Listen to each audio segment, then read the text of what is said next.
ওই যে ডানার বায়ে কান আছে ওইটা ধরে টান দিব যার দরকার। সামনে থেকে মোকাবেলা করার সাহস নাই, পিছন থেকে এখন আমার পিছনে লেগেছে। হ্যাঁ, পিছনের লোকেরা ইনশাল্লাহ পিছনে পড়ে থাকবে, সামনে যেতে পারবে। বগলের তলে ঋণ খেলাপি, আর আপনি দিবেন বাংলাদেশ দুর্নীতি মুক্ত করে। হাস্যস্কর বিভিন্ন ধরনের অনেক কিছু রটায় গঠায়। কারা করে এগুলা?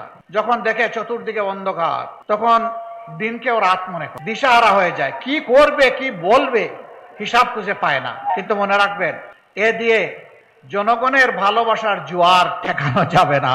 জনগণের দেহের উপর চাবুক মারতে পারবেন, মনের উপরে চাবুক মারতে পারবেন না। গত কয়েকদিন ধরে বাংলাদেশে অনেকগুলা ঘটনা ঘটেছে মা বোনদেরকে অপমান করার। তার প্রতিবাদ আমি করি, এখন আমার পিছনে লেগেছে, ডাকাতের মতো ছুরের মতো লেগেছে।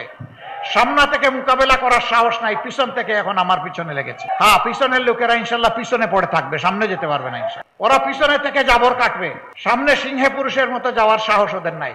আহ্বান জানাই, আসো, নিজের আদর্শ, কর্মসূচি, পরিকল্পনা, বক্তব্য, চরিত্র নিয়ে আসো।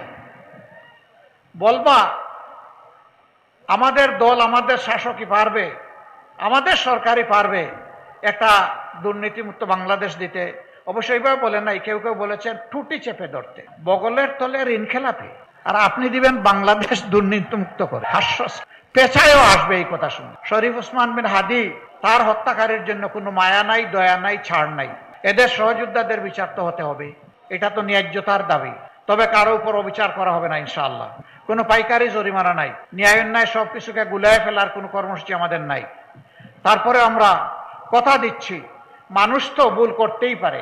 অনুতপ্ত হয়ে যদি তারা তাদের কর্মের মাধ্যমে প্রমাণ করে যে তারা তাদের কাজের জন্য লজ্জিত, অবশ্যই তাদের ব্যাপারটা ইতিবাচকভাবে বিবেচনা করে হবে ইনশাআল্লাহ। এই দেশ চালাতে হবে তো। এই মানুষগুলো এই দেশেরই মানুষ। কোথায় ফেলবো? সাগরে? এদেরকে সাগরে ফেলতে পারবো না।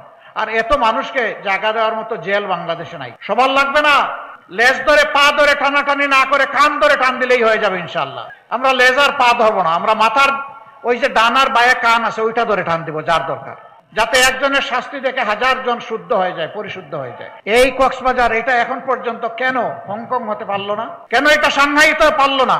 কেন এটা সিঙ্গাপুর হতে পারলো না?